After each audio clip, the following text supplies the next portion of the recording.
suppose if you want to delete the data from this particular table,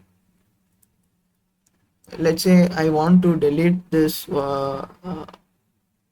employee with ID 3. Okay, delete from table name employee where EID equal to 3 and then semicolon. So let's execute this query and query this table. See, now we this employee with ID 3 has been deleted, right?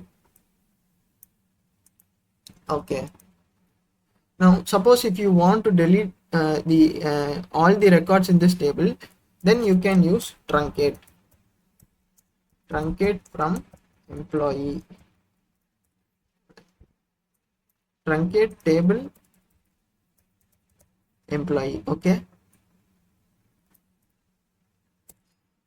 so now let's query this table.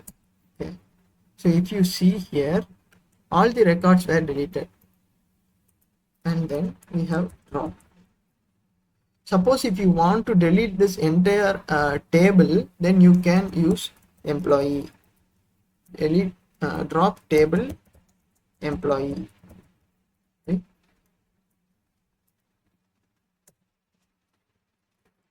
Okay, now the table has been dropped. So now let's try to query this table. See, now we are getting error because this drop table will delete the entire structure of this table.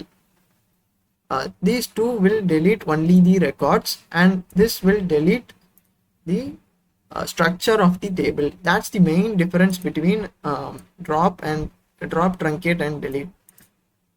This will be used to delete with the condition and this will use to clear the entire table, and this will be used to drop the entire structure of the table from the database. Okay, similarly you can delete the database also. Drop database employee, sorry, database name is practice, right? Practice. Okay, now if you see here, now we have dropped the entire database, right?